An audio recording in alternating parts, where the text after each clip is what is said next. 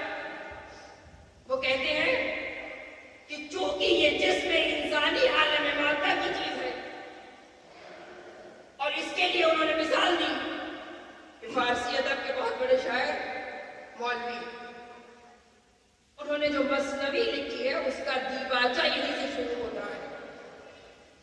وہ کہتے ہیں، مولوی جو بہت بڑے عرفانی شاعر ہے فارسی ادب، وہ کہتے ہیں بے شنو از نئی چو حکایت میں قرت، از جدائی ہا شکایت میں قرت۔ کیا مطلب ہے اس کا؟ مولوی کہتے ہیں آپ نے کبھی بانسری بجانے والے کو بانسری بجاتے ہوئے سنا ہے؟ وہ کہتے ہیں غور سے سنو، یہ جو بانسری کی آواز ہے یہ اس کی آواز نہیں ہے، یہ جو آپ آواز سن رہے ہیں اس کی آواز نہیں ہے۔ وہ کہتے ہیں جس چیز سے اسے بنایا گیا ہے، جسے بانس کہا جاتا ہے، اسے فارسی میں نہیں کہتے۔ بے سنو از نئی چو حکایت میں قرت، غور سے سنو کہ یہ بانسری کیا کہہ رہی ہے۔ وہ کہتے ہیں کہ جہاں یہ اگتی ہے، اس کی جہاں جھاڑیاں ہوتی ہیں، چونکہ ان جھاڑیوں سے اسے جدا کر کے تم انسانوں کی دنیا میں لا کے رکھ دیا گیا ہے، لہذا یہ نئی کبھی کبھی اپنی اصل سے جدائی پر گریہ کر رہی ہے، یہ اس کی آواز نہیں ہے، یہ اپنی اصل سے جدائی پر گریہ کر رہی ہے، اسی لیے یہ بے چین ہو جاتی ہے۔ اب وہ کہتے ہیں شہید الطاہری کہ چونکہ انسان کا جسم عالم مادہ کی چیز ہے اور اس کی روح عالم ملکوت کی چیز ہے، تو اس کی روح کو عالم ملکوت سے جدا کر کے اس عالم مادہ میں جکڑ دیا گیا ہے، لہذا کبھی کبھی اس کی روح اپنی اصل کی طرف متصل ہونے کے لیے بے چین رہتی ہے۔ اب آپ سمجھے کہ جب آپ مصلی پہ آتے ہیں، پورے خلوص کے ساتھ جب نماز ادا کرتے ہیں تو سکون کیوں حاصل ہوتا ہے؟ اگر سکون نہ حاصل ہو تو سمجھ لو کہ صرف اٹھا بیٹھک تو ہو گئی ہے، لیکن جب پورے خلوص کے ساتھ آپ نے نماز ادا کی تو سکون کیوں حاصل ہوا؟ اس کے معنی روح عالم ملکوت کی طرف سفر کرتی ہے، جب اپنی اصل سے متصل ہو جاتی ہے تو اسے سکون اور خوشی حاصل ہوتی ہے۔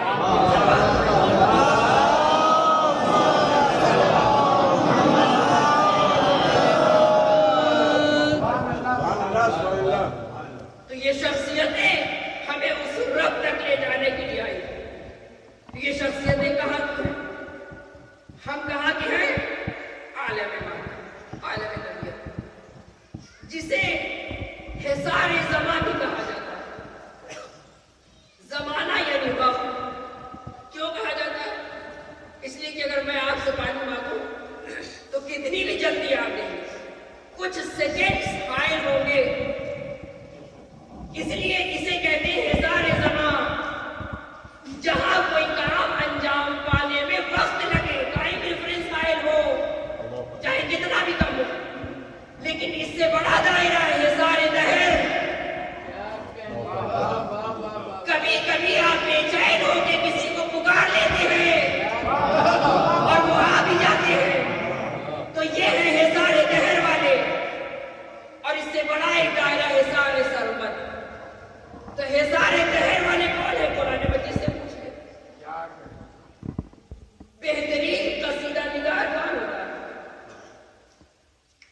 جو اپنے ممدوح کے شایان نشان الفاظ چن کے لے آئے۔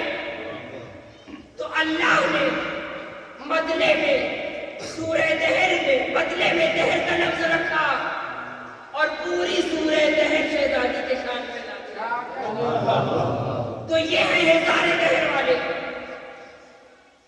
اور اس سے بڑا علاقہ حصار سرمد۔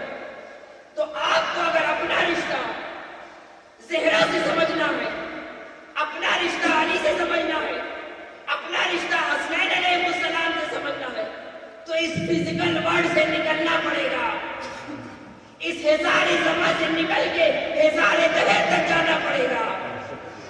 علی کا رب سے رشتہ، زہرا کا رب سے رشتہ، حسین کا رب سے رشتہ سمجھنا ہے تو ہزارے دہر سے نکل کے ہزارے سرمت تک جانا پڑے گا۔ یہ باتیں اگر آپ کو نہ سمجھ میں آئی تو نہ صحیح، لیکن یہاں سے رسول کا ایک جملہ ضرور سمجھ میں آ جائے گا۔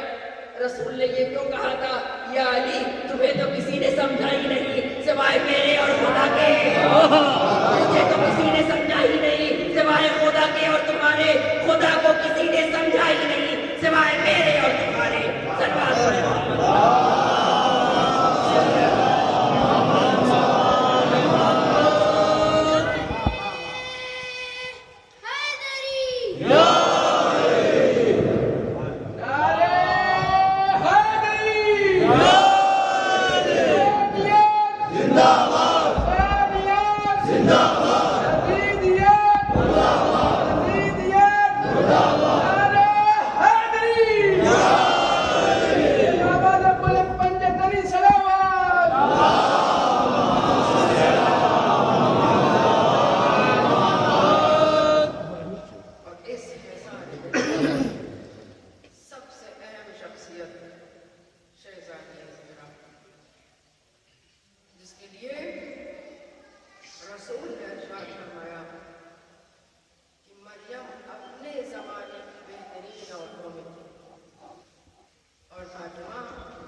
جب رسول نے کہا کہ مریم اپنے زمانے کی بہترین عورت ہے اور فاطمہ اولین سے آخرین تک کی سردار، تو کچھ تو فرق ہوگا مریم اور فاطمہ۔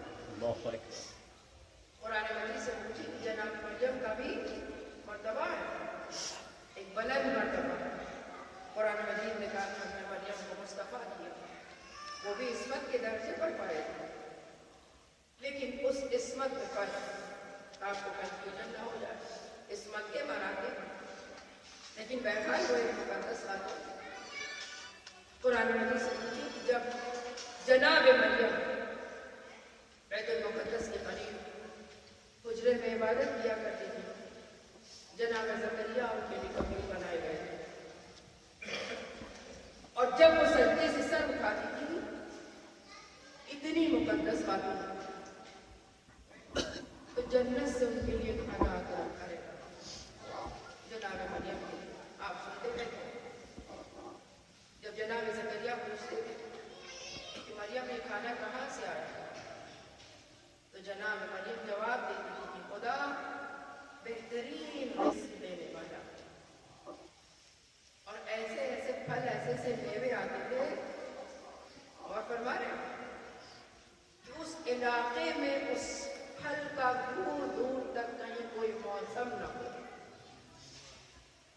کوئی موسم نہیں ہوتا تھا، ایسے ایسے پھل، ایسے ایسے میوے آتے تھے۔ کیوں؟ اس لیے کہ کہیں کوئی ذہن بیمار یہ نہ سمجھ دے کہ مریم کے پاس کوئی انسان آتا جاتا ہے، دور دور تک اس پھل کا پتہ نہیں ہوتا، موسم کا پتہ نہیں۔ جنت سے آ گیا کھانا، ایک دن آیا، دوسرے دن سجدے سے سر اٹھایا، پھر دوسری غذا آ کے رکھی، تیسرے دن پھر تیسری غذا آئی۔ تو جناب مریم بھی ہیومن نیچر رکھتی ہے نا، جب ایک دن غذا آتی ہوگی تو دل میں ضرور یہ سوچتی ہوگی کہ دیکھیں جنت سے کل کیا آتا ہے۔ مریم اور فاطمہ میں کیا فرق ہے کہ جب جناب مریم سجدے سے سر اٹھاتی تھی تو غذا آ کے رکھی، تو دل میں یہ بات آتی ہوگی نا کہ دیکھیں کل جنت سے کیا آتا، اور جب دوسرے دن جنت سے غذا آئی تو دل میں یہ بات ضرور آتی ہوگی ہیومن نیچر کے تحت کہ دیکھیں جنت سے کل کیا آتا ہے۔ بس مریم اور فاطمہ میں یہی فرق ہے، جو جنت کے کھانے کا انتظار کرے اسے مریم کہتے ہیں، اور جس کی روٹیاں جنت والے انتظار کریں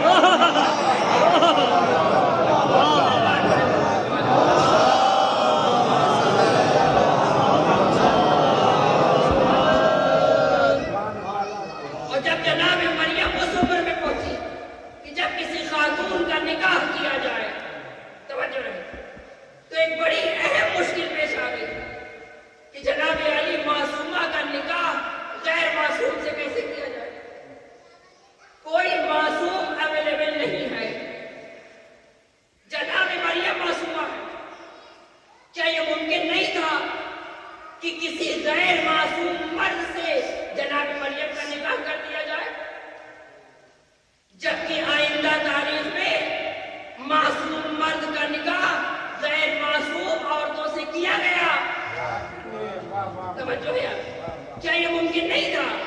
کہ کسی اچھے انسان سے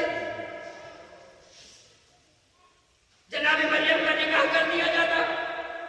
کیوں نہیں کیا گیا؟ اس لیے کہ یہ قانون عصمت یہ ہے کہ معصومہ کا نکاح غیر معصوم مرد سے نہیں ہو سکتا. کیوں؟ اس لیے کہ زوجہ ایک طرح سے شوہر کی محکوم ہوتی ہے اور عصمت کو خطا کا محکوم نہیں بنایا جا سکتا. لہذا اللہ نے قانون عصمت قائم کیا کہ معصومہ کا نکاح غیر معصوم مرد سے نہ کیا جائے.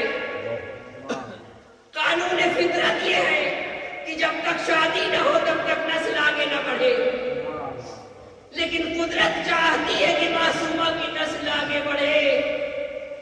پہلی چیز کیا ہے؟ قانون عصمت. دوسری چیز قانون فطرت.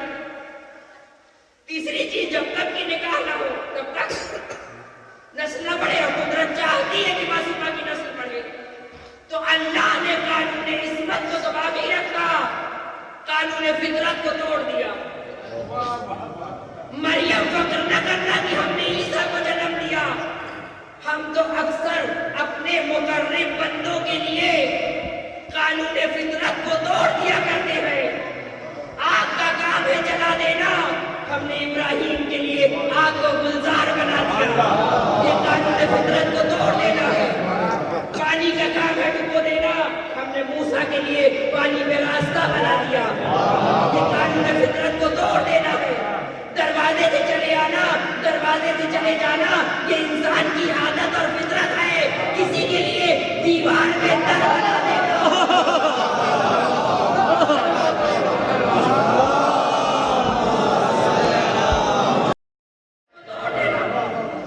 اچھا، یہی مسئلہ وہاں بھی پیش آیا جب شہزادی کی شادی کی بات چلی. بڑے بڑوں نے رشتہ دیا، لیکن رسول نے سب کو ایک ہی جواب دیا شہزادی کے رشتے میں. رسول نے کہا مجھے اختیار نہیں. غور فرمائے، رسول کی زبان سے یہ جملہ تعجب خیز نہیں لگتا. چاند کے دو ٹکڑے کرنے کا اختیار ہے، سنگریزوں سے کلمہ پڑھوانے کا اختیار ہے. بیٹی کی شادی میں کہے مجھے اختیار نہیں. کیا معنی ہے اس کے؟ تو شاید رسمی جواب دے کہ میری بیٹی کی عظمت کو سمجھ لو تو مجھے اختیار نہیں کے معنی بھی سمجھ میں آ جائیں گے. اگر میری بیٹی صرف مسلمان ہوتی تو میں ایک اچھے مسلمان سے اس کا نکاح کر دیتا، لیکن میں کیا کروں؟ میری بیٹی معصومہ ہے. توجہ رہے، میری بیٹی معصومہ ہے اور میں لوگوں کو مسلمان بناتا ہوں. میں لوگوں کو معصوم نہیں بنایا کرتا. میرا کام ہے لوگوں کو مسلمان بنانا. میرا کام لوگوں کو معصوم بنانا نہیں ہے. جو معصوم بناتا ہے وہ معصومہ کی شادی خود ہی کرے گا.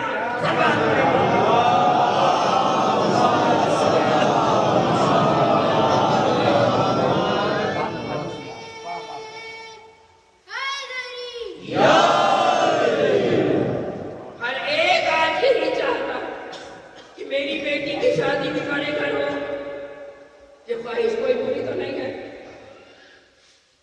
غور فرمایا، کیا رسول کی یہ چاہت نہ تھی کہ میری بیٹی بھی بڑے گھر جائے؟ تو کائنات میں نبی کے گھر سے بڑا گھر ہو نہیں سکتا.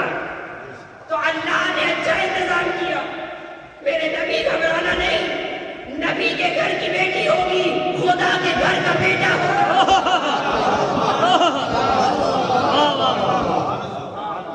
اور یہ نبی کی دعا تھی.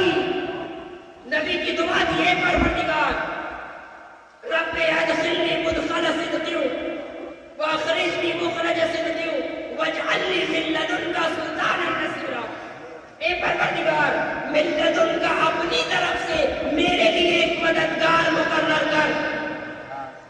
جناب موسیٰ نے اپنے وزیر کے لیے جو یہ جملے میں فرق ہے. وَاجْعَلْ لِي وَزِيرًا مِّنْ أَهْلِي هَارُونَ أَخِي. انہیں معلوم تھا, ان کے بغل میں موجود ہے, اے پروردگار میرے بھائی ہارون کو میرا وزیر بنا دے, میرے بھائی ہارون کو میرا وزیر بنا دے. سمجھ میں نہیں آتا, جب جناب موسیٰ کو معلوم ہے کہ وزیر ہی کو بنانا ہے تو خود کیوں نہیں بنا لیتے؟ نہیں, آپ نے توجہ نہیں کی. صاحب شریعت نبی کو اختیار نہیں ہے کہ خود اپنا وزیر بنا لے. تو یہ کیسے ممکن تھا کہ اتنے اہم مسئلے کو نبی خطا کاروں کے اجماع کے حوالے کر جاتے؟ نبی نے دعا کی تھی, پروردگار من لدن کا, اپنی طرف سے. جناب موسیٰ نے کیا کہا؟ میرے اہل سے ہے, وزیر بنا نہیں ہے. نبی نے کیا کہا؟ من لدن کا, اپنی طرف سے. اپنی طرف سے بنا. تو جب نبی نے کہا من لدن کا, اپنی طرف سے بنا, اب سمجھ میں آیا ولادت علی کا کعبے میں کیا مقصد تھا. جب نبی نے یہ دعا کی تھی, پروردگار من لدن کا, اپنی طرف سے میرے لیے مددگار بنا, تو اللہ نے اس مددگار کو وہاں اتارا جس گھر کو اپنی طرف نسبت دی تھی.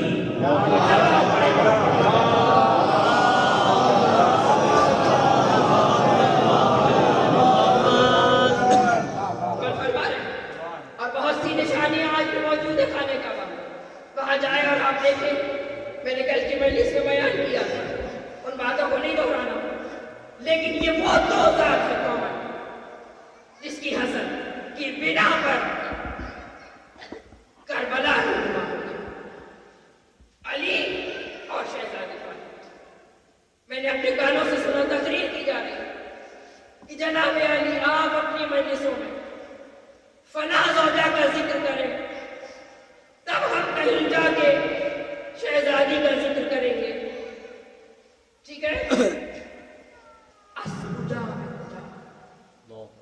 کس سے کس کا مقابلہ, کس سے کس کا مقابلہ کیا جائے. توجہ رہے, نبی نے علی سے کہا یا علی سلم کا سلمی, تمہاری سلم میری سلم ہے. یا علی حرب کا حربی, تمہاری جنگ میری جنگ ہے. تو اس نبی کے جملے کو, نبی کے اس جملے کو اگر فاعل کی طرف نسبت دی جائے تو معنی یہ ہوں گے یا علی تم نے جس کے ساتھ جنگ کی گویا میں نے اس کے ساتھ جنگ کی. اور اگر اس جملے کو مفعول کی طرف نسبت دی جائے تو معنی یہ ہوں گے یا علی جس نے تمہارے ساتھ جنگ کی اس نے میرے ساتھ جنگ کی. تو تاریخ میں دیکھتے چلے جاؤ کہ علی کے مقابلے میں کون کون آیا. یہ نہ دیکھو کہ مرد ہے یا عورت, یہ دیکھو کہ کون علی کے مقابلے میں آ گیا. جس نے علی سے جنگ کی اس نے نبی سے جنگ کی. تو ایک طرف تو وہ ہے جو نبی اور علی سے جنگ کرنے آ جائے, اور ایک طرف وہ ہے کہ وہ شہزادی آ جائے تو اشرف الانبیاء احترام کے لیے کھڑے ہو جاتے ہیں. صلوات پڑھیں.